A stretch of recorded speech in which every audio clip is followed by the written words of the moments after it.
तर रामपालजी महाराजांचा असून मराठी भाषिक भक्त समाजास सहज समजावे म्हणून हिंदी भाषेतून मराठी भाषेत रूपांतरित करण्यात आलेला आहे.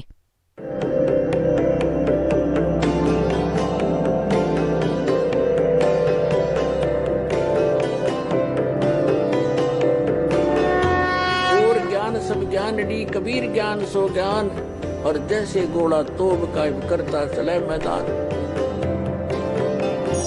जगद्गुरु तत्वदर्शी संत रामपालजी महाराजांचे अमृत वचन सर्व पवित्र धर्मांच्या व पवित्र शास्त्रांच्या आधारावर.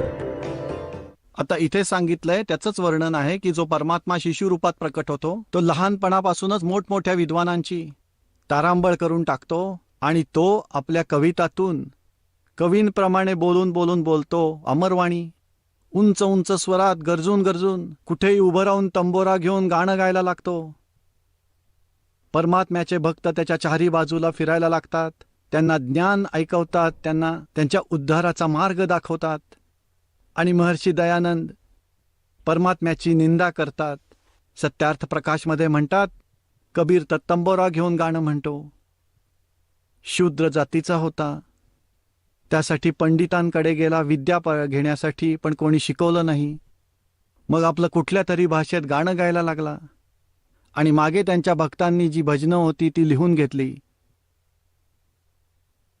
आणि नीच जाती विणकरांना तो तिथे राहतो. काही मूर्ख लोक त्यांच्या जाळ्यात फसले आणि ते म्हणू लागले तुमचा परमात्मा असंच करतो, तंबोरा घेऊन गातो, कवींसारखं आचरण करतो. आता दाखवूया वेदामध्ये. तर तो परमात्मा असतो तो कबीर संत सोम, ज्याला तुम्ही इथे कबीर देव म्हणता. कबीर पण लिहू नका. हे व्याकरणवाले असं माना की त्या परमात्म्याचं नाव कवी आहे. यांच्या हिशोबी कवी, या कवीचा अर्थ यजुर्वेदाप्रमाणे हे यजुर्वेदामध्ये लिहितात तसे कबीर देव लिहा तुम्ही. आम्ही सांगून टाकू की कबीर देव आहेत ते, कारण आम्ही वला ब म्हणतो. कबीर देव म्हणजे भगवान. कबीर देव आहे आणि तो कवींसारखं आचरण करतो. आता ऋग्वेद मंडल नंबर 9 सूक्त 96च्या मंत्र 17चे आपण वाचन करतोय की तो परमात्मा कबीर देव आहे आणि तो अमर परमात्मा आहे. तो संत किंवा ऋषी रूपात सुद्धा प्रकट होतो आणि तो अशी लीला करतो, कवितेतून वाणी बोलतो, दोहांच्या ओळीतून, दोहांच्या माध्यमातून, ज्या कारणाने तो होतो परमात्मा. आणि पुढे पहा ऋग्वेद मंडल नंबर 9 सूत्र 96चा मंत्र 17 आपण वाचला. यामध्ये आहे कबीर गिरबी कविना कवी सोम पवित्र अतिथी रेभन. रेभन म्हणजे गरजत राहणारा, उंच आवाजात बोलणारा, कवितांनी संस्कृतीत करणारा. आणि तो कबीर देव अमर परमात्मा होत असतो. सोम म्हणजे अमर परमात्मा. अमर यांनी चूक करून ठेवली आहे. इथेच बघा, इथे ऋग्वेद मंडळ 9 सूक्त 96 मंत्र 13 मध्ये सोम म्हणजेच परमात्मा. जिथे हे विचलित होतील तिथे तर गडबड केली आहे. इथे परमात्मा नका लिहू. सोम म्हणजे सोम स्वरूप, म्हणजे अमर परमात्मा. कबीर संत सोम स्वरूप. तो परमात्मा अमर परमात्मा. कबीर नाव आहे त्याचं. कबीर असतो पवित्रतेच्या साथीने, पवित्र अमरवाणी, उंच आवाजात बोलत असतो, कवितातून बोलत असतो. तो कबीर गिरबी कबीर वाणीद्वारे बोलत असतो. आता 18 मध्ये बघा. हा 18 वाचण्याच्या आधी त्याचा सारांश सांगतो. यात लिहिलं आहे की ते परमात्मा जसे एक शिशु रूपात प्रकट होतो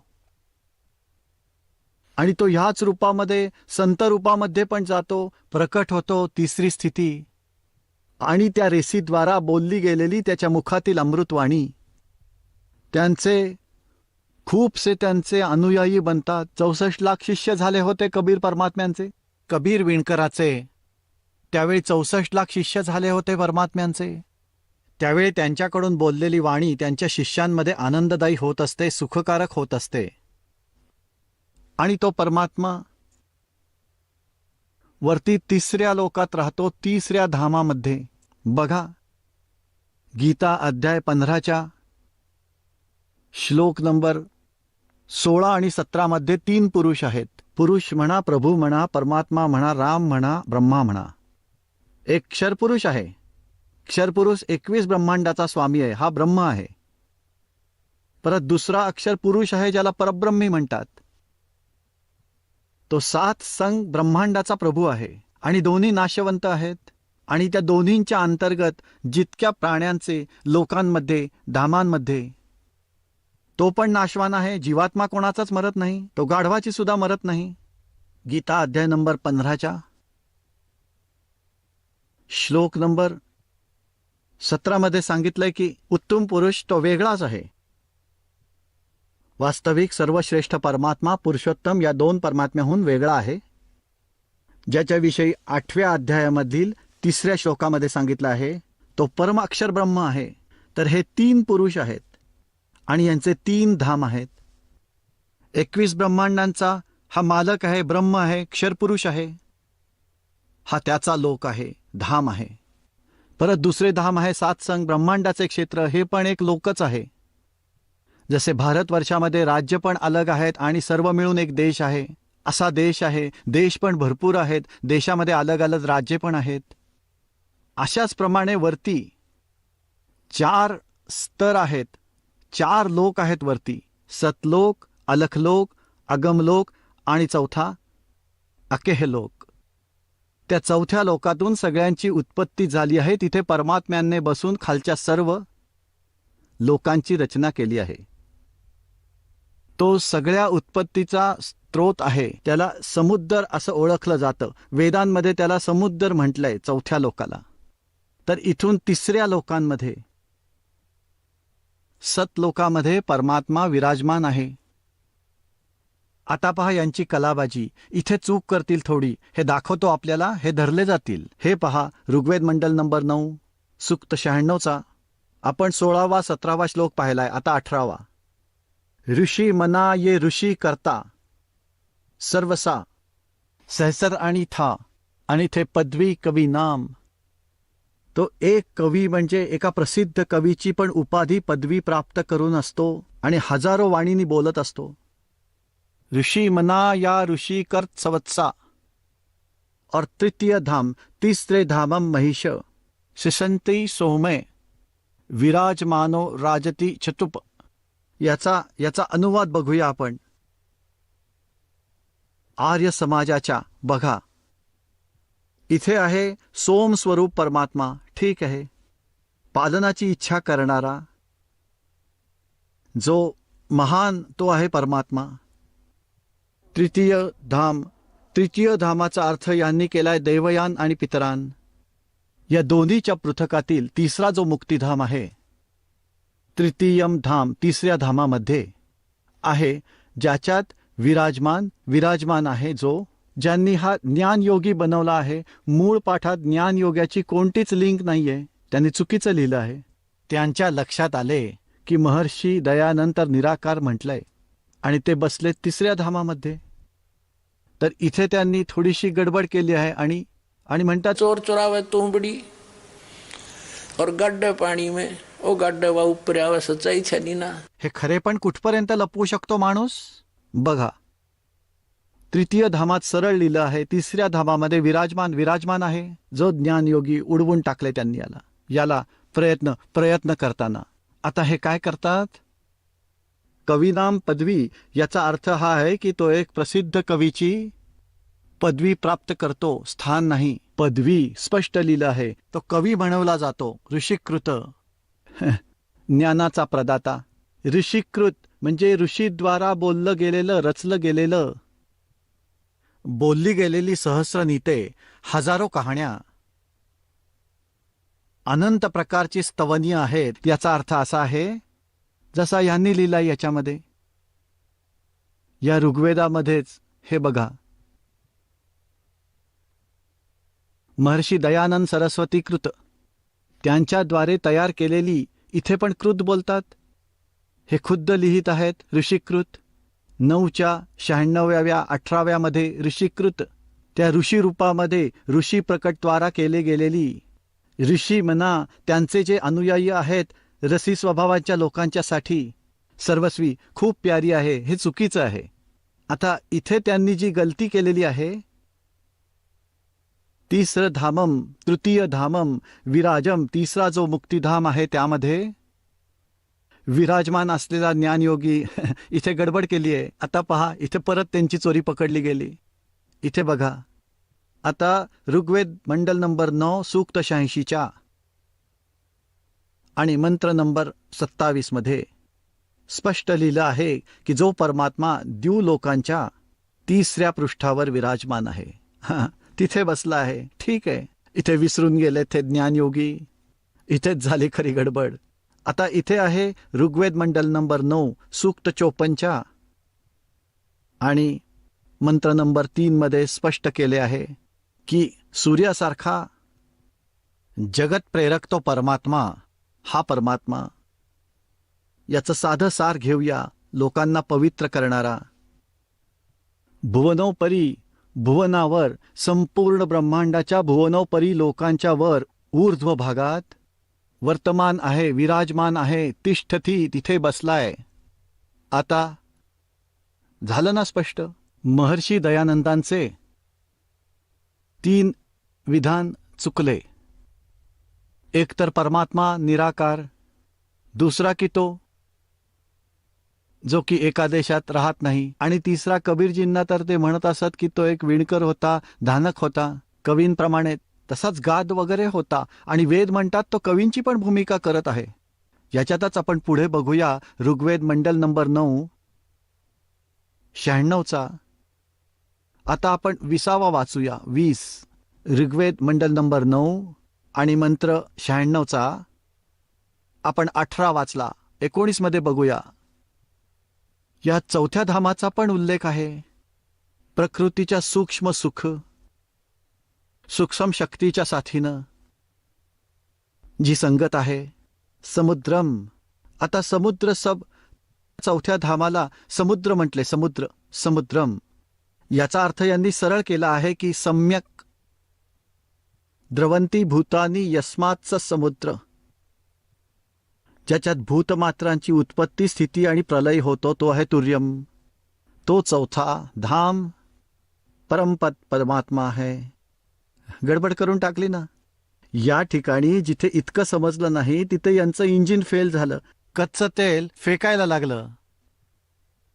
आता इथे लिहिलंय की परमात्मा 4थ्या धामात राहतो. तुर्यम म्हणजे 4था, तृतीय म्हणजे 4थं धाम.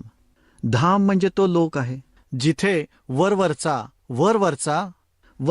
4था लोक, अमर लोकाचा उल्लेख आहे. अमर लोकांच्याही वरून सतलोक, अलखलोक, अगमलोक, आणि 4था तो अकहलोक आहे. तिथे बसून परमात्म्याने सगळ्यांची उत्पत्ती केली. त्याला समुद्र म्हणजे पाण्याचा स्रोत समुद्रातच असतो, तो वास रूपामध्ये कुठून तरी बरसतो, तो समुद्रातूनच मिळालेला आहे. तर असा जो 4था धाम आहे ते सगळ्यांचं उत्पत्ती स्थान आहे, जिथे बसून भगवानाने सगळ्यांचीच रचना केली. आणि मग खाली येऊन सतलोकामध्ये बसून आणि 4ही स्थानांवर अलग अलग रूपात विराजमान आहेत. सभी भुवनो लिहिलंय ना, सर्व भुवनांच्या आणि 4ही स्थानांवर वेगवेगळ्या रूपात विराजमान आहेत. आता इथे बघा 4था धाम. आता तुर्यम धाम 4था धाम आहे. आता तुर्यम म्हणजे 4था, धाम म्हणजे धाम, परमपदी धाम, त्याला महापुरुष उक्त तुर्यम धामाचे परमात्मा म्हटले जाते. महापुरुष म्हणजे तत्वदर्शी संत. त्या 4थ्या धामाचं लोक नाही, 4थ्या धामाचं वर्णन करतात. जो आहे परमात्मा, जो प्रत्येक शक्तीमध्ये स्थित आहे, सर्वांपरी प्रशंसनीय आहे, सर्व शक्तिमान आहे, यजमानांना तृप्त करून शीघ्र गतीवाला आहे, म्हणजे सर्व व्यापक. गतिमान सारखा आहे तर सगळ्या जागी तो असतो. प्रत्येक ठिकाणी फेल आहेत महर्षी ज्ञानांचे सारे सिद्धांत, वेदांनीच सिद्ध केलं आहे. अनंत शक्तींना धारण करणारा संपूर्ण जगाचा निर्माता आहे. आता 20 मध्ये पण त्यांनी कमाल केली आहे. ऋग्वेद मंडल नंबर 9 96 मंत्र 20 वाचतो आहोत आपण. तो आहे परमात्मा. ज्या प्रकारे एखाद्या संघाला त्यांचा सेनापती प्राप्त होतो, त्याच प्रकारे ब्रह्मांडरूपी कोशामध्ये प्राप्त होऊन उच्च स्वरात गर्जना करून या ब्रह्मांडरूपी विस्तृत प्रकृती खंडामध्ये सहजपणे प्रविष्ट होतो आणि सर्व व्यापक होतो. मग गर्जना करून आणि इथे प्रवेश करून काय राहिलं, कोणती आवश्यकता राहिली? वास्तविक हा परमात्मा तिथून चालून येतो आणि जसं माणूस शरीर धारण करतो अशा स्वरूपात येतो, मनुष्य सदृश प्रविष्ट होतो. जसे मरिये म्हणजे मनुष्य शुभ्र रूप धारण करतो म्हणजे मनुष्यासारख्या शरीरामध्ये येतो. एखाद्या गतिशील वस्तूप्रमाणे खूप वेगाने प्राप्तीच्या दिशेने वेगाने इथे येतो. आणि आता काय कसर राहिली? परमात्मा मनुष्य रूपात आहे. आता ही संकल्पना समजून घेऊ. हे बघा, ऋग्वेद मंडल नंबर 1 कुठून प्रकाशित झाला आहे? सार्वदेशिक आर्य प्रतिनिधी सभा, महर्षी दयानंद भवन, रामलीला मैदान, दिल्लीमधून. मुद्रक आहेत सम्राट प्रिंटर्स आणि बाइंडर्स, पटाउदी हाऊस, दरियागंज, दिल्लीमधून. यामध्ये बघा, ऋग्वेद मंडल नंबर 1 सूक्त 31 हे महर्षी दयानंदांचेच भाषांतर दिले आहे. बघा इथे काय लिहिलंय? मनुष्वत अग्ने अंगीरस्वतंगीरा. इथे यांनी काय केलंय बघा, मनुष्य हे पवित्र प्राण समान धारण करणारे, विद्याओंच्या सर्वत्र व्याप्त सभाध्यक्ष आपण. मनुष्याच्या ये जा करण्याप्रमाणे, ते शरीरात व्यापून राहिलेल्या प्राणवायूप्रमाणे, राजासारखी कर्मे करणाऱ्या पुरुषाप्रमाणे, जे यज्ञ वगैरे करून कामाची सिद्धता करतात त्याप्रमाणे. आता इथे यांनी काय केलंय? इथे लिहिलं होतं की हे मनुष्यत्वज्ञे, हे भगवान मनुष्याप्रमाणे, मनुष्यासारखे लिहिले आहे म्हणजे मनुष्यासमान. मनुष्वत म्हणजे मनुष्यासमान. अग्ने म्हणजे हे सिद्ध केले आहे. म्हणजे काय केलंय बघा. आता बघा, या ऋग्वेदाच्या मंडल नंबर 1 मध्ये महर्षी दयानंदांनी हे अग्नी या शब्दातून प्रारंभ होते. ऋग्वेद मंडल नंबर 1 आणि प्रथम सूक्त प्रथम मंत्रामध्ये याची यांनी विशेष व्याख्या केली आहे की ते अग्नी शब्दाचे 2 अर्थ 2 प्रमाण दिले आहेत. या ऋग्वेदाच्या या मंत्रातून समजले जाते की एका सद्ब्रह्मचे इंद्र वगैरे अनेक नावं आहेत. तर इथे या यजुर्वेदातील मंत्रामध्ये अग्नी म्हटले आहे. सच्चिदानंद इत्यादी लक्षणे असलेल्या ब्रह्मांना ओळखले पाहिजे. इत्यादी 100हून अधिक ब्राह्मणांच्या प्रमाणाप्रमाणे अग्निशब्द ब्रह्म आणि आत्मा या दोन्ही प्रकारासाठी वापरला जातो. याचप्रमाणे अग्नी शब्दातून प्रजा आणि प्रजापती या शब्दातून ईश्वर ग्रहण होत आहे. याप्रमाणे सत्य आचरण आणि नियम यांचे पालन करणे हे व्रत म्हणत आहे, ज्याचा स्वामी आहे परमेश्वर. या ऋग्वेदातील प्रमाणाप्रमाणे ज्ञानी आणि सर्वज्ञ प्रकाश देणारा हा अग्नीचा पाठ करून ईश्वर प्राप्ती होते. सांगण्याचे हे भाव आहे की बघा, अग्नी म्हणजे आग, हे तर कोणी मनुष्य बालक सांगू शकेल. ऋषी महर्षीच हे सांगतात की अध्यात्मामध्ये अग्नीचे काय महत्व आहे. इथे अग्नीचा अर्थ असा आहे, जिथे वेदामध्ये प्रकरणामध्ये अग्नी हा शब्द आला आहे, ज्यातून परमेश्वर असा बोध होतो. आणि वेद म्हणजे तर परमात्म्याची महिमा गाथा आहे. अग्नी वगैरे तर सोडून द्या. आणि इथे पुन्हा स्पष्ट केले आहे सत्यार्थ प्रकाश दयानंदजींनी. आता सत्यार्थ प्रकाश घेऊन त्यामध्ये काय लिहिलंय ते पाहू.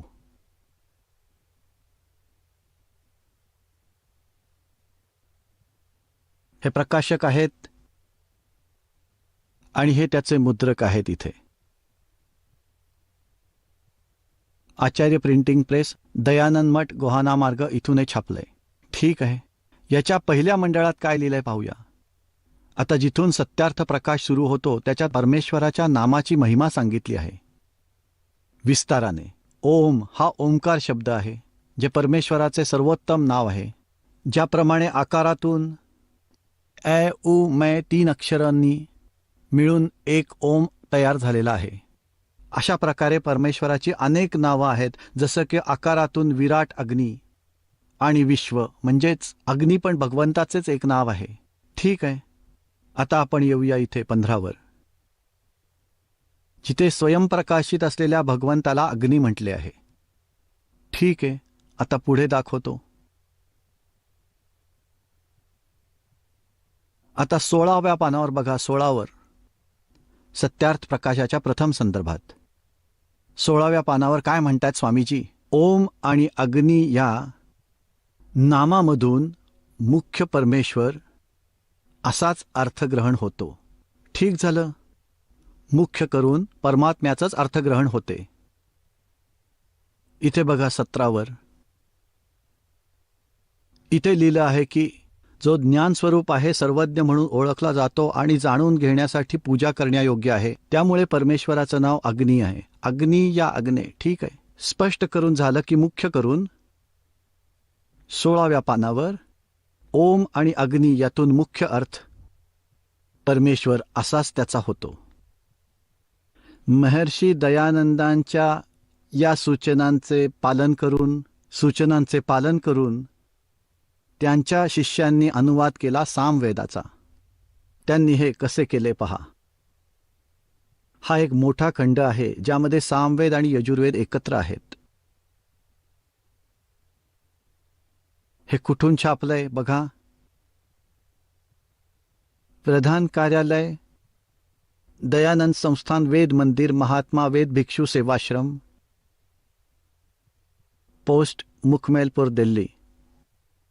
आणि हे कुठून प्रकाशित झालंय?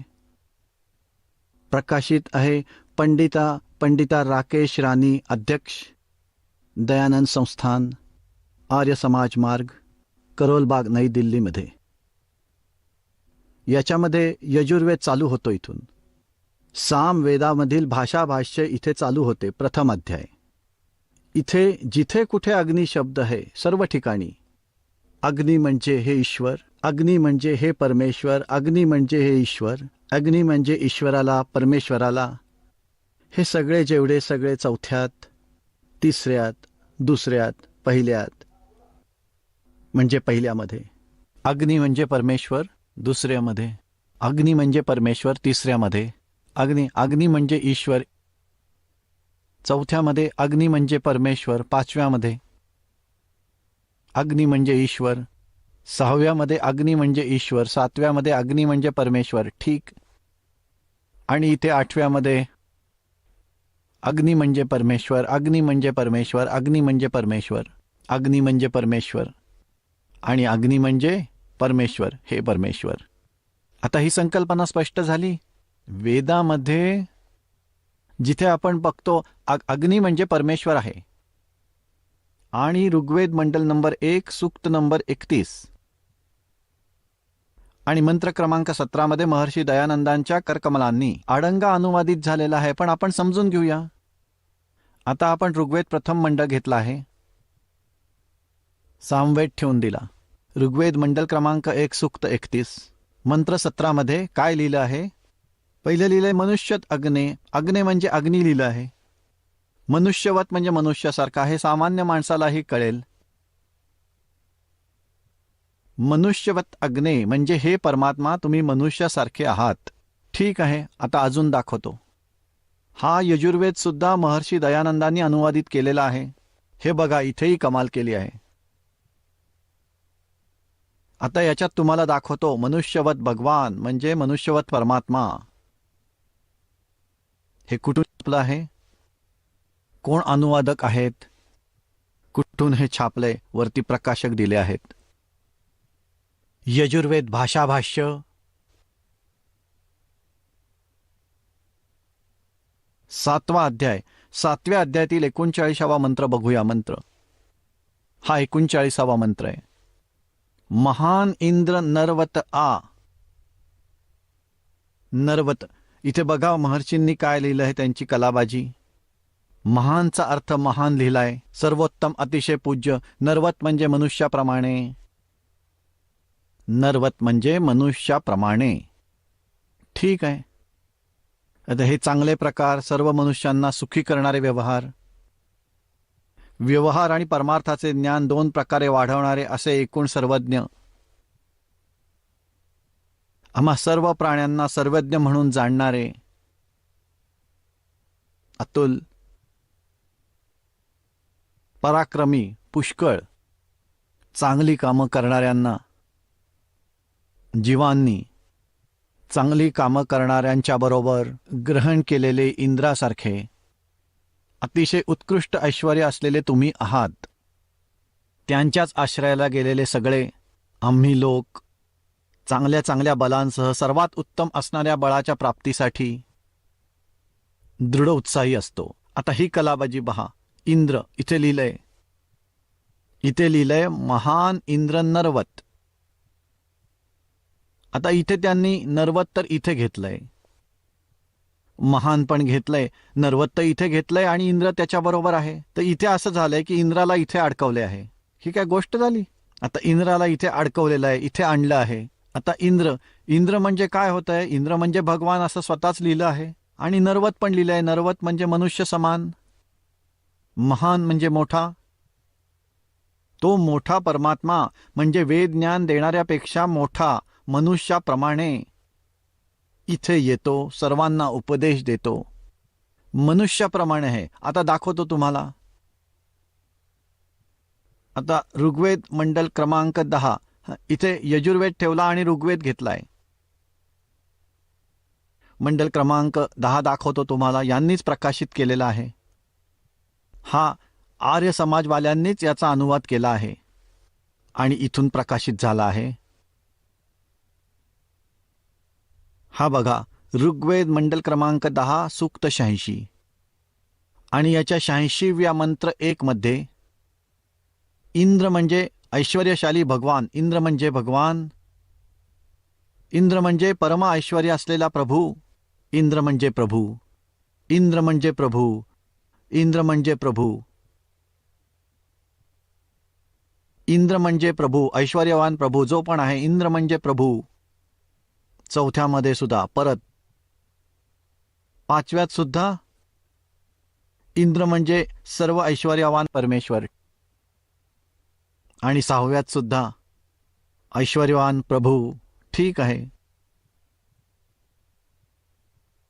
आणि या 7व्यामध्ये सुद्धा इंद्र म्हणजे ऐश्वर्यवान प्रभू. 8व्यामध्ये सुद्धा हा इंद्र म्हणजे प्रभू.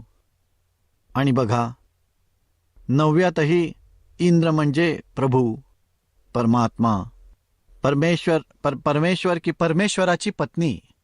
आता बघा, प्रभू पत्नी असा शब्द आलाय. इंद्र पत्नी, परमेश्वर. मग पुढे आहे 10व्यात, पूर्वीच्या काळी पुरुषाची पत्नी. यांना समजणारच नाही. इंद्र म्हणजे पुरुष, इंद्र म्हणजे परमेश्वर. आता हे समजून घ्या. 11व्यात इंद्र म्हणजे प्रभू. ठीक आहे. या 23 मंत्र आहे. 23च्या 23 मध्ये इंद्र म्हणजे प्रभू, इंद्र म्हणजे प्रभू, परमात्मा. आता अजून काय आणि किती दाखवू? इंद्र म्हणजे प्रभू, इंद्र म्हणजे प्रभू. 23च्या 23 मंत्रामध्ये इंद्र म्हणजे प्रभू. आता या शिक्षणाचा काय लाभ होणार? तर इथे बघा.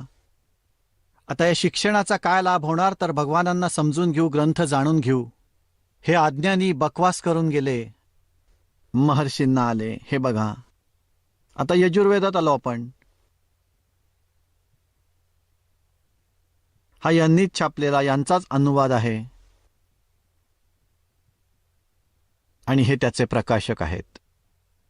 7व्या अध्यायातला 39वा बघूया. आता यजुर्वेदमध्ये 7मा अध्याय 7वा आणि त्याचा 39वा मंत्र आहे हा. याच्यात सतत लिहिलं आहे की महान इंद्र. इथे हा महान शब्द वापरला आहे. महान असं लिहिलं आहे यांनी असं. आणि नरवतची मनुष्य समान तुलना केली आहे. महान इंद्र, महान परमेश्वर हा मनुष्य समान इथे येत आहे. तुल्य म्हणजे चांगल्या प्रकारे सर्व मनुष्यांना सुखी करायला, सर्व पुरुषांना सुख देण्यासाठी, म्हणजेच यथार्थ ज्ञान देण्यासाठी तो मनुष्य समान महा इंद्र, पूर्ण परमात्मा, महान भगवंत तो मनुष्य समान आहे आणि इथे येऊन आपल्याला यथार्थ ज्ञान देतो. अशी 100 प्रमाणं तुम्हाला दिली आहेत. महर्षी दयानंद मुसलमान धर्मावर आक्षेप करतात की काय तुमचा भगवंत मनुष्यासारखा आहे जो कुठेतरी बसून सारी कामे करतो, आणि वेद म्हणतात की तो एका स्थानावर राहतो, जलद गतीने येतो आणि एका शब्दात जे हवे ते करतो. आता हा परमात्मा कशी लीला करतो तुम्हाला दाखवतो. ऋग्वेद मंडल नंबर 9 सूक्त 94 मधील मंत्र क्रमांक 1 मध्ये, ऋग्वेद मंडल नंबर 9 सूक्त 95 मधील मंत्र क्रमांक 2 मध्ये बघा. पुन्हा ऋग्वेद दाखवतो तुम्हाला.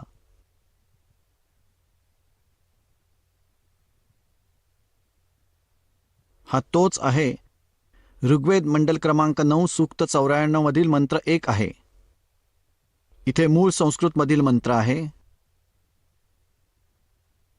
इथे आहे कवियन वर्जन, याचा अनुवाद इथे केलाय त्यांनी. याच दयानंदांच्या शिष्यांनी अनुवाद केला आहे इथे त्याचा. तो आहे परमात्मा कर्माचा अध्यक्ष असलेला, सगळ्यांनी पवित्र करतो, कवींप्रमाणे आचरण करणारा, सर्वदृष्टत्व पदाच्यासाठी. हे वर्जन म्हणजे हिंडणे फिरणे. इथे यांनी काय दंग केलंय पहा. इंद्रियांच्या अधिकारात असलेल्या मनाप्रमाणे. हे काय सांगणे झाले. याचा अर्थ आहे वर्धन इंद्र कवीप्रमाणे आचरण करतो, तर कवी तर हिंडत फिरत असतीलच. आता व्रज म्हणजे हिंडणे फिरणे इकडून तिकडे, तर कवींसारखे आचरण करीत तो हिंडत फिरत आहे. आता व्रज म्हणजे काय ते थोडं दाखवतो. आता हे दयानंदांचे शिष्य म्हणतात की रामपालना संस्कृत येत नाही, पण रामपालना सर्व काही येत आहे. परमात्मा भेटले, त्यांनी बुद्धी दिली, तुमच्या धोतारासारखी धुवून दिली दयानंद आणि तुम्हा विद्वानांची. ज्याच्याजवळ अध्यात्मज्ञान असते ना, त्याला कोणत्याही भाषेचे बंधन नाही. त्याच्यावर परमात्म्याची कृपा असते आणि परमात्मा सर्व भाषांचा ज्ञाता असतो आणि तो त्याच्या दासांना सुद्धा त्याचा ज्ञाता बनवतो. या दासावर, रामपाल दासावर परमात्म्याची विशेष कृपा आहे. कृपेने भरलेला पंजा आहे. व्रज म्हणजे काय आहे बघा. शब्दकोश हा आहे संस्कृत हिंदी शब्दकोश. वामन शिवराम आपटे यांनी संग्रहित केला आहे. Motilal Banarsidas publishers private limited Delhi इथून प्रकाशित झालाय. बघा याच्या पान 993 वर व्रज हा व्रज शब्द आहे. व्रज म्हणजे जाणे, चालणे, प्रगती करणे, दूर जाणे. इथे बघा वर्जम हिंडणे फिरणे, वर्जनम हिंडणे फिरणे, यात्रा करणे, हिंडणे फिरणे आणि जाणे, चालणे. आता याचा अर्थ असा आहे. ऋग्वेद मंडल क्रमांक 9 सूक्त 94 मंत्र 1 मध्ये हे स्पष्ट झाले. परत एकदा बघूया की तो परमात्मा कवीप्रमाणे आचरण करत हिंडत फिरत आहे. ऋग्वेद मंडल नंबर 9 सूक्त क्रमांक 96 मधील मंत्र क्रमांक 16 पासून 20 पर्यंत स्पष्ट केले आहे की त्या परमात्म्याचे नाव कबीर देव आहे. कबीरवाणीच्या माध्यमातून, तो आपल्या लोकउक्त्यांच्या माध्यमातून, तो कवितांमधून आपल्या तत्वज्ञानाचा प्रचार करतो आणि तो ऋषी रूपात प्रकट झालेल्या परमात्म्याच्या द्वारे बोललेली ती वाणी सहस्रनीता आहे. असंख्य गणांना वाणी हजारो मध्ये आहे. त्यांच्या भक्तांसाठी अमृतवाणी आहे. त्यांचे अनुयायी ते वाचत राहतात. वेद म्हणतात, भगवंत पण असेच करतात. कवितांमधून, लोकउक्तींमधून, शब्दावलींच्या माध्यमातून, दोह्यांच्या माध्यमातून आपले ज्ञान कवितांमधून प्रकट करत असतो, बोलत असतो, फिरत असतो कवींच्या प्रमाणे. ज्या कारणाने तो एका प्रसिद्ध कवीचीही उपाधी प्राप्त करतो. हो, पण तो तर स्वतः भगवानच आहे. त्याचं तर वेद प्रमाण देत आहेत. आणि महर्षी दयानंदांनी भगवानला जाणलं नाही आणि म्हणून भगवंताचीही निंदा केली आणि पापाचे भागीदार झाले. त्यामुळे त्यांचा शेवट अतिशय वाईट झाला, चांगला नाही झाला. 1 महिनाभर खूप वाईट हाल होऊन ते गेले. तोंडामध्ये भेगा, जिभेवर भेगा, भोग भोगून गेले. भोग भोगल्यामुळे फार वाईट हाल झाले त्यांचे. तर या दासाच्या म्हणण्याचा अर्थ असा आहे की त्यांची दशा पाहून आपल्याला घाबरलं पाहिजे. जर त्यांचे एवढे हाल झाले तर काय भक्ती असेल त्यांची. तर दासाचे हे उद्दिष्ट आहे की पूर्वी जी घटना झाली ती पाहून सतर्क झाले पाहिजे आणि योग्य रस्ता पकडला पाहिजे. तुम्हीही सुखी आम्हीही सुखी. दासाचे उद्दिष्ट कोणाची निंदा करणे नाहीये. आपल्याला दिशा ठीक दाखवायची. मानलं तर तुमचं भलं होईल, नाही मानलं तर दयानंदासारखे हाल होतील किंवा दुसऱ्या कोणासारखे होतील जे भक्ती न करता गेले. बघा, पुन्हा ऋग्वेद दाखवतो तुम्हाला.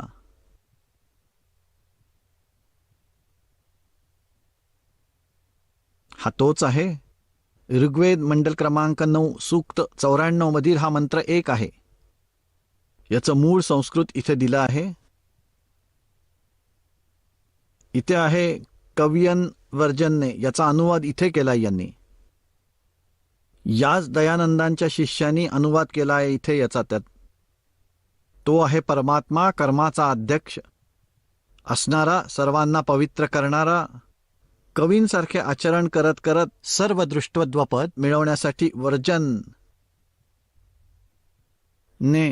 वर्जन म्हणजे हिंडता फिरता. इथे त्यांनी काय दंग केलाय की इंद्रियांच्या अधिकारातील मनाप्रमाणे. हे काय बरोबर आहे का? याचा अर्थ आहे वर्जन म्हणजे कवींप्रमाणे आचरण करतो आहे. तर कवी तर हिंडत फिरत असतीलच. तर व्रजन म्हणजे हिंडणे फिरणे, जाणे चालणे, कवींप्रमाणे हिंडणारा फिरणारा आहे हा. आता इथे बघा की ऋग्वेद मंडल क्रमांक 9 सूक्त 95 मधला हा 94 आहे. कारण 95 तर इथून खालून सुरू होत आहे. हा 94चा हा सूक्त संपतं. या 94 मध्येच 4 मध्ये काय लिहिलंय की तो परमात्मा ऐश्वर्यासाठी सगळीकडे प्रकट आहे आणि श्रीसाठी सगळीकडे गतिशील आहे. म्हणजे तो हिंडतो फिरतो आहे याचा अर्थ असा आहे. आणि ऐश्वर्याला आणि आयुष्याला म्हणजेच काही काळासाठी तो इथे राहतो. उपासकांसाठी तो हे धारण करतो. आपल्या भक्तांसाठी त्यांना ज्ञान देण्यासाठी काही काळ इथे एक जीवन जगून दाखवतो. काही वेळ इथेही राहतो, पण सहज येतो आणि सहजच निघून जातो. आता ऋग्वेद मंडळ क्रमांक 9 सूक्त 95 मधील मंत्र 2 मध्ये बघूया. याच्यात काय सांगितलंय की तो पूर्वोक्त परमात्मा साक्षात्कार प्राप्त करतो. म्हणजेच जो इथे येतो,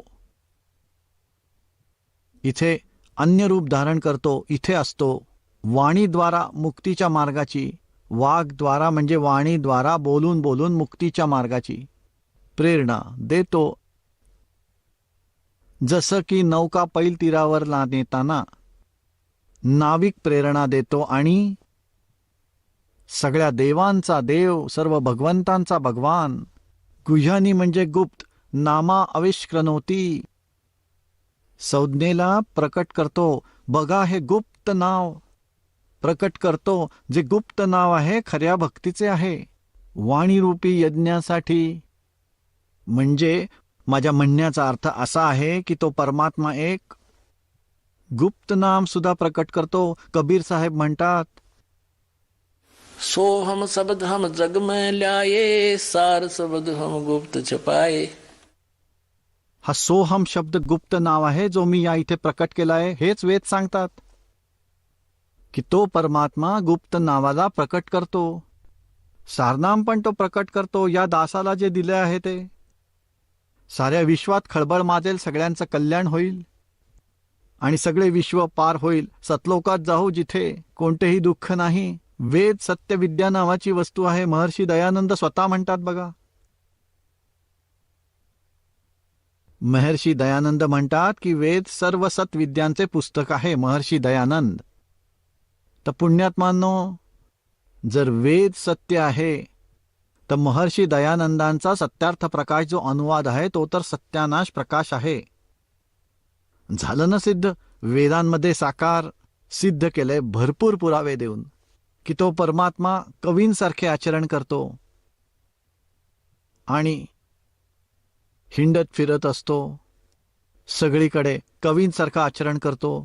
सर्वांना ज्ञान देतो. तर मग परमात्मा कोण झाला? कबीर देव आहे. हा पूर्ण परमात्मा आहे. ही लीला कोणी केली? तुमच्या समोर आणली की कबीर भगवानांनी, परमाक्षर भगवंतांनी काशीमध्ये विणकर म्हणून आले होते. स्वतःच्या डोळ्यांनी वस्तुस्थिती परमात्म्याच्या परमहापुरुषांनी सांगितली की दो ठोड़ है एक तू भया एक से दो, गरीबदास हम कारणे आए हो मग जो, वहां से चलकर आए हो हम कारणे। गरीबदास म्हणतात, अनंत कोट ब्रह्मांड का एक रति निभार, सतगुरु पुरुष कबीर हैं ये कुल के सर्जनहार। तर कबीर जे काशीमध्ये आले होते ते पूर्ण परमात्मा आहेत आणि वेद त्यांचा महिमा गात आहे. यावरून हे सिद्ध होते की परमात्मा साकार आहे आणि एका स्थानावर राहतो, तिथून गती करून येतो आणि त्यामुळे त्यांचे नाव कबीर आहे. आता यजुर्वेद 5 मधील मंत्र क्रमांक 32 मध्ये हे बघा, 5वा अध्याय, यजुर्वेदाचा 5वा अध्याय, आणि इथे बघा 32वा मंत्र आहे. 32वा मंत्र, याच्यात काय लिहिलंय? उसी गसी कबीर अंगारी रसी. इथे कबीर म्हटलंय, कबीर म्हटलंय. वैको कबीर अंगार्यसी बंभारेर वस्युरसी दुवसान सुधन्यू असी. आता याचा अर्थ बघूयात. हे जगदीश्वर, तू या कारणांमुळे कांतिमान आहेस. अंधारी म्हणजे खोट्या चालीरीतींचा शत्रू, अग म्हणजे पाप, आरी म्हणजे शत्रू म्हणजे पापांचा नाश करणारा आहेस. आणि इथे कबीर यांना हे असं केलंय, क्रांतप्रज्ञ केलंय. क्रांतप्रज्ञ इथे म्हणायचं होतं शत्रू. वा म्हणजे काय? का लिहिलं इथे? आता शत्रू आहे वा म्हणजे या होतं. या क्रांतप्रज्ञा होतात. याचा सरळ अर्थ आहे कबीरंग्यारसी बंबार्यसी, म्हणजे तुम्ही कबीर देव आहात, कबीर देव. इथे कबीर देव लिहायला पाहिजे होतं, जसं की इथे आता याच यजुर्वेदाच्या 36व्या अध्यायामध्ये महर्षी दयानंदांनी प्रथम मंत्रामध्ये यजू शब्द वापरलाय. रिचम वाचम प्रपदे मनो यजुम प्रपदे. इथे या यजू शब्दाचा अर्थ त्यांनी अगदी बरोबर केलाय. इथे म्हटलंय यजू म्हणजे यजुर्वेद, अगदी बरोबर आहे. जर या ठिकाणी अजून वेगळा अर्थ केला असता तर कसं कळलं असतं की हा यजुर्वेदाचा महिमा आहे? तर ठीक ज्या ठिकाणी या इथे वेदांमध्ये परमात्म्याचा महिमा चालू आहे आणि जिथे कबीर शब्द आहे, येथे कवीला 2 अपसर्ग पण लावलेले आहेत. समजायला पाहिजे की कबीर देव आहे. कबीर देव म्हणजे परमात्मा, म्हणजे परमेश्वर. आता बघा, हा अथर्ववेद आहे, हा सुद्धा आर्य समाजाचा अनुवाद केलेला आहे.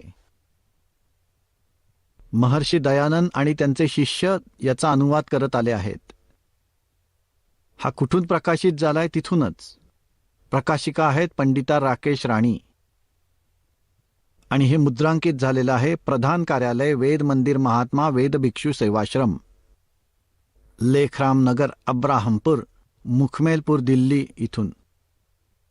हे आहे, हे बघा 4थ्या खंडामध्ये. आणि इथे बघा हा 7वा मंत्र आहे. हा 7वा. इथे या ठिकाणी कबीर देव शब्द आहे. कबीर देव. ये अथर्वणम पित्रम देवेंदु बृहस्पती नमसा औ गच्छात्र. त्वम विश्वेश्वाम जनिता. त्वम म्हणजे आपण, विश्वशा म्हणजे विश्व म्हणजे सारी सृष्टी ब्रह्मांड संपूर्ण विश्वासाचा उद्वाता. देव कबीर देव न दभायत स्वर्धावान. यात असं लिहिलंय की गतिशील पुरुषार्थी पुरुषा, निश्चल पिता विद्वान किंवा सूर्यादी दिव्यलोकाचा बंधू नियमक, सगळ्या जगाच्या स्वामी परमेश्वराला नमस्कार करून निश्चय करून ओळखूया की हे परमेश्वर तू सर्व सुखांचा उत्पादक आहेस. कारण की इथे म्हणायचं होतं की तुम्ही कबीर देव आहात.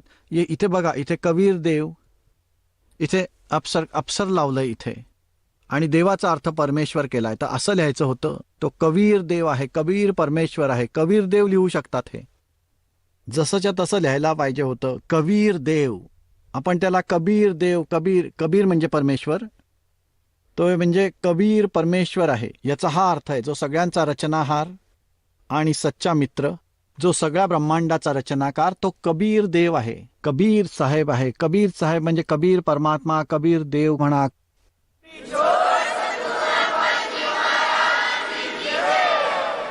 चला आता आपण त्या श्रद्धाळूंचे अनुभव जाणून घेऊयात, ज्यांनी जगद्गुरू तत्वदर्शी संत रामपालजी महाराजांकडून दीक्षा प्राप्त केलेली आहे, तसेच त्यांच्याद्वारा सांगितलेल्या भक्ती मार्गावर चालत आहेत.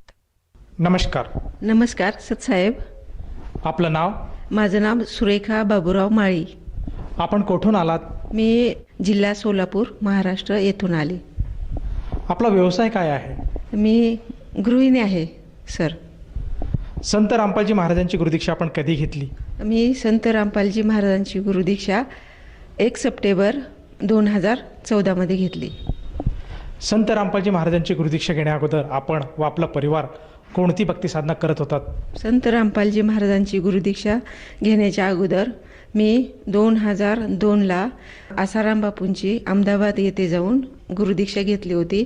त्याच्यानंतर मी 12 वर्ष त्यांची भक्ती करत गेले आणि त्या भक्तीमध्ये मी महाराष्ट्रीयन असल्यामुळे पांडुरंगांची मला खूप म्हणजे अशी भक्ती आवडायची लहानपणापासूनच. आणि जेव्हा मला समज आली तेव्हा मला म्हणजे एक प्रश्न पडायचा की मी कोण आहे आणि कुठून आले आणि काय करायचं आहे मला. आणि मग भक्ती मार्ग करावाच लागतो हे मला थोडं थोडं जाणवत गेलं. करायचं आहे पण जो समोर येईल तो भक्ती मार्ग मी करत गेले. कुठली भक्ती करावी हे तोपर्यंत मला काहीही माहीत नाही, काही नाही. मग त्यामध्ये पंढरपूरच्या पायी वारी करणे, मी माऊलीच्या 3 पायी वाऱ्या केल्या. त्यामध्ये निराहार एकादशी करणे.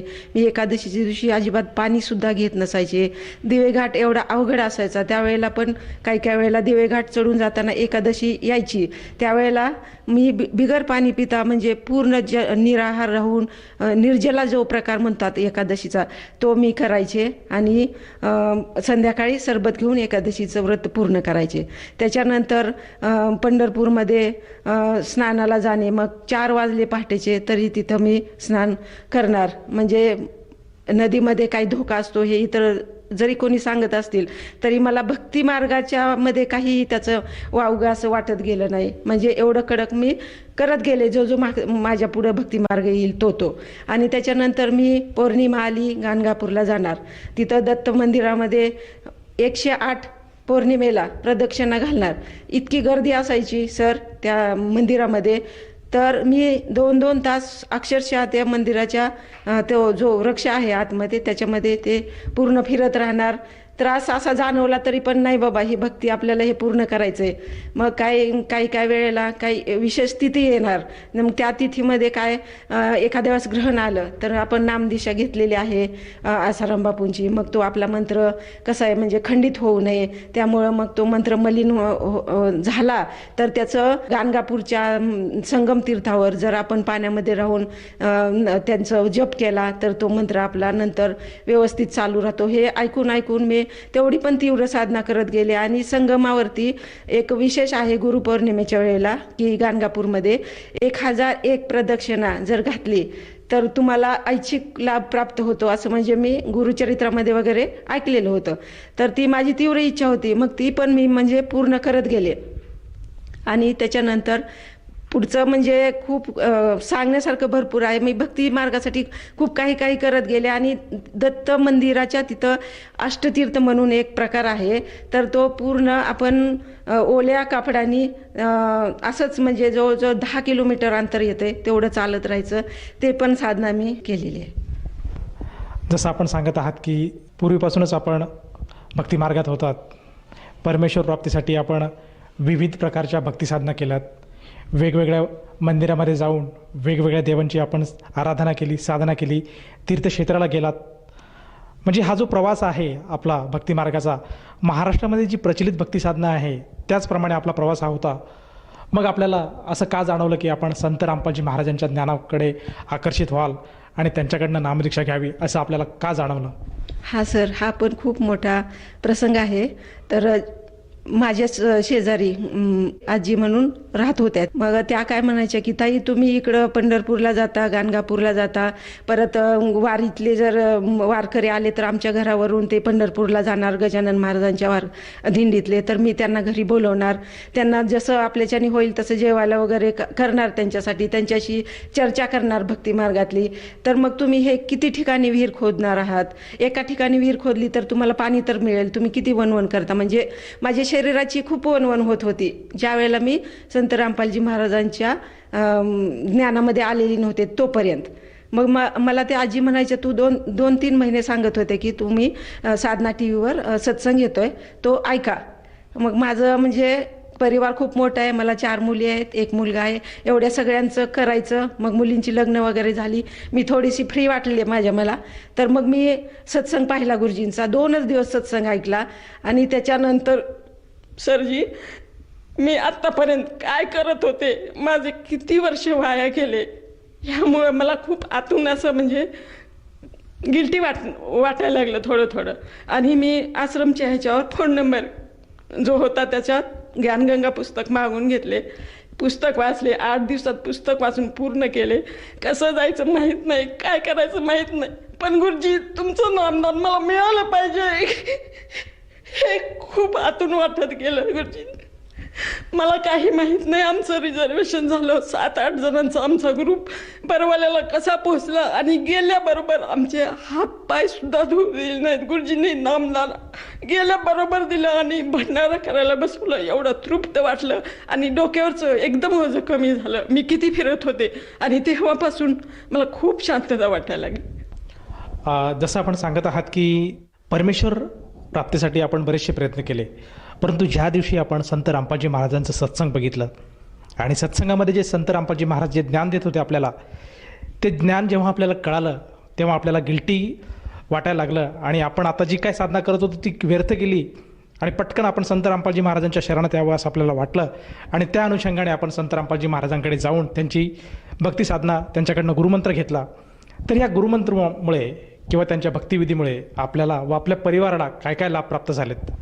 सर, संत रामपालजी महाराजांची गुरुदीक्षा मिळाली, याच्यामध्ये मला माझ्या आत्म्याचा जो उद्धार आहे, त्याचा पूर्ण जो मोक्षाचा जो प्रकार आहे तो मला मिळाला. हा माझा एकदम, आणि त्याची गिनतीच केली जाऊ शकत नाही, हा माझा पहिला लाभ आहे.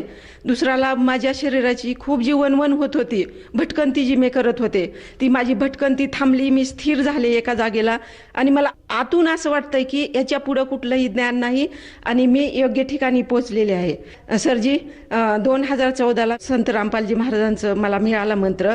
मला म्हणजे एवढं म्हणजे भक्ती मार्गातले नियम वगैरे पाळण्यात आले नसतील, त्यामुळे माझा भयंकर मोठा ॲक्सिडेंट झाला. ॲक्सिडेंट असा झाला की मी आणि माझी मुलगी स्कूटीवरून घरी चाललेलो होतो आणि मुलगी सरळ पुढे गेली 1/2 किलोमीटरपर्यंत, पण मी पाठीमागं खाली पडले. हे मुलीला पण माहीत अजिबात झालं नाही. आणि मी असं पूर्ण खाली असं मुरमाचा पूर्ण हे होता एरिया, त्याच्यामध्ये पडले. मला भयंकर लागलेलं होतं, हे सगळं होतं, पण मला काही हे झालेलं नाही हे मला पूर्ण जाणवत होतं. पण बाकीचे जे इतर लोक बाजूबाजूचे जमा झाले होते त्या स्पॉटला, त्यांना वाटलं की आता ह्यांचं संपलेलं आहे. का तर त्या ठिकाणी पहिल्या वेळेला 2-4 जणांचे जे ॲक्सिडेंट झालेले होते ते डायरेक्ट ICUमध्ये ॲडमिट होते. त्याच्यानंतर मला जो थोडाफार जो खर्चटलेलं वगैरे होतं ते तिथल्या तिथं त्यांनी म्हणजे ड्रेसिंग वगैरे केलं, पण मला काहीच वाटत नव्हतं. सगळेजण घाबरले होते. तर मग मला त्याच्यानंतर त्याच्यातून मी सही सलामत बाहेर पडले, पण मला आतून पूर्ण माहीत होतं मला गुरुजींनी त्याच्यामधून वाचवलेलं आहे. तो माझा तिसरा लाभ झाला. आणि आणखी एक मोठा लाभ आहे तो म्हणजे मी सत्संगमध्ये यायच्या अगोदर भागवत सप्ताह भरपूर, जिथं कुठे भागवत सप्ताह असेल तिथं मी जाणार. मला कृष्ण भक्तीचं म्हणजे जास्त ओढ होती. आणि ते चालू असताना मला काय झालं, डॉक्टरी भाषेत सांगायचं तर ते शिष्ट नावाचा जो प्रकार असतो की ते पाणी भरलेलं असतात आणि असं म्हणजे छोटे छोटे सुपारीच्या आकाराचे वगैरे ते होऊ शकतं, म्हणजे हे मला डॉक्टरच्या भाषेतून समजलं. मग असा प्रकार माझ्याबरोबर 2-3 वेळेला झाला तर मग मी डॉक्टरकडे जायला घाबरायचे. परत गोळ्या औषधं दिलं तर ते संपून जायचं. मग आता परत मला गुरुजींची नामदीक्षा मिळाल्याच्या नंतर म्हणलं, गुरुजी मला एवढं मोठं तुम्ही धन तर दिलेलं आहे, पण ते जर मला व्यवस्थित कारणी लावायचं असेल तर माझं शरीर तर तुम्ही चांगलं ठेवलं पाहिजे. मला बाकी काही माहीत नाही, मला हे असं वारंवार नंतर मला त्रास झाला तर मी भक्ती कशी करणार आहे, मग माझा काहीच उपयोग नाही. तर त्याच्यानंतर मला एक वेळेला परत तसंच शिष्ट झालं. मग मी दवाखान्यात जाण्यासाठी घाबरायला लागले. म्हणले आता 2-3 वेळेला आपलं चेकिंग झालेलं आहे आणि ते कॅन्सरशी रिलेटेड आहे तो प्रकार जो आहे तो शिष्टचा. तर त्याच्यानंतर मग माझी मोठी मुलगी पण डॉक्टरच आहे, 3 मुली माझ्या डॉक्टर आहेत. तर तिने काही माझं ऐकलेलं नाही, मला दवाखान्यात नेलं. मग डॉक्टरांनी ते पाणी वगैरे काढून सिरिंजमध्ये त्याची तपासणी केली. 2 दिवसांनी रिपोर्ट येणार होता. मला तोपर्यंत काही चहीन पडत नव्हती की माझा रिपोर्ट काय येणार आहे. गुरुजींना मी मनोमन दंडवत करून प्रार्थना वगैरे करत होते की बाबा येणार तर नीलच येणार आहे, जर असेल तर त्याच्या आधी माझं गुरुजी काहीतरी कमी जास्त करा. मला आता इथून म्हणजे डॉक्टरचं मला उपचार नाही पाहिजे. तर त्याच्यानंतर मी 2 दिवसानंतर रिपोर्ट येणार होते. मी काय रिपोर्ट आणायला गेले नाही, कोणीतरी बाहेरच्यांनीच रिपोर्ट आणला आणि माझा रिपोर्ट नील झाला. संत रामपालजी महाराजांना मी मनोमन दंडवत प्रणाम करून प्रार्थना केली आणि मी इतकी टेन्शन फ्री झाले सरजी, मला काही म्हणजे शब्दात नाही मी वर्णन करू शकत. हे माझे पूर्ण म्हणजे हा लाभ झाला. आणि आत्तापर्यंत मला गुरुजींनी संत रामपालजी महाराजांनी मला चरणामध्ये ठेवलेलं आहे. हे माझा एकदम अत्यंत नाही सांगण्यासारखा लाभ आहे.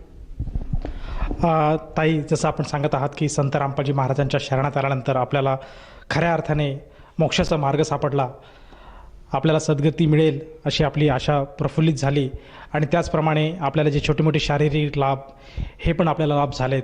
तर ह्या अनुषंगाने आपण आपल्यासारखे आपले जे मित्रपरिवार आहेत किंवा जे आपल्या सखी आहेत, त्याचप्रमाणे आपले जे नातलग आहेत आणि जो भक्त समुदाय आज आपल्याला टी व्हीवर बघत आहेत, त्यांना आपण प्रामुख्याने काय संदेश द्याल?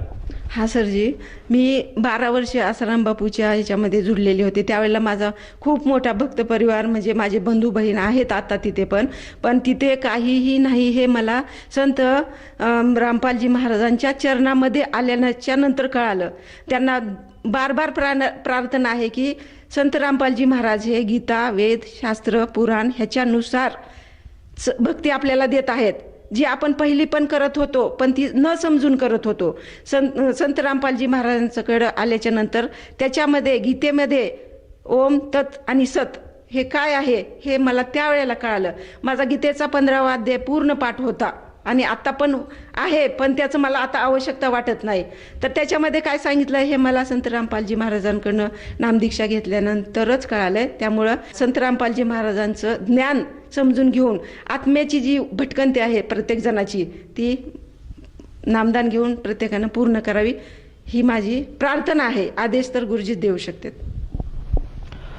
जसं तुम्ही सांगत आहात की प्रत्येक आत्म्याची जी काही परमेश्वर प्राप्तीची भूक आहे ती केवळ शास्त्रोक्त भक्ती केल्यामुळेच पूर्ण होऊ शकते आणि ती भक्ती आज खऱ्या अर्थाने संत रामपालजी महाराज समाजाला देत आहेत.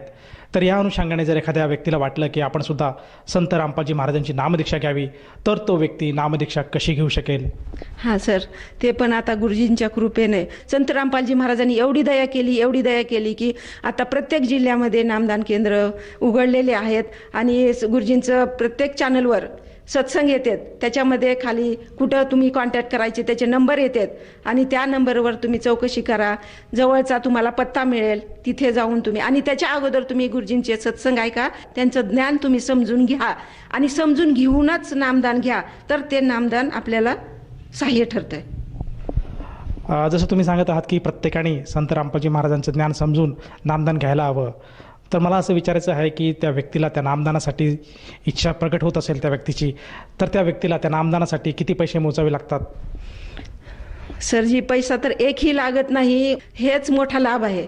पैसा तर एकही लागत नाही, उलट जी सामग्री लागती नामदानाच्या मध्ये जी सामग्री येते ती सामग्री फ्रीमध्ये मिळते. बाकी कुठला एकही पैसा लागत नाही, काही नाही. व्यवस्थित नामदान घेऊन प्रत्येकाने आपलं कल्याण करावं. धन्यवाद सत साहेब.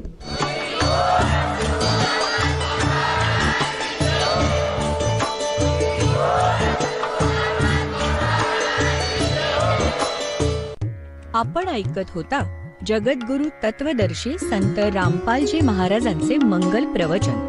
निःशुल्क नामदीक्षा प्राप्त करण्यासाठी आणि अधिक माहितीसाठी संपर्क करा 7030303951 7030303952. आमची वेबसाईट आहे www.jagadgururampalji.org. सर्व पवित्र धर्मांच्या व पवित्र शास्त्रांवर आधारित प्रमाणित अनमोल पुस्तक ज्ञानगंगा किंवा जगण्याचा मार्ग यापैकी कोणतेही एक पुस्तक निःशुल्क मागवण्यासाठी आम्हाला आपले पूर्ण नाव, पूर्ण पत्ता, पिनकोड सहित आणि फोन नंबर लिहून 7030303951 7030303952 नंबरवर SMS करू शकता किंवा आम्हाला 7030303950 नंबरवर व्हॉट्सअप देखील करू शकता.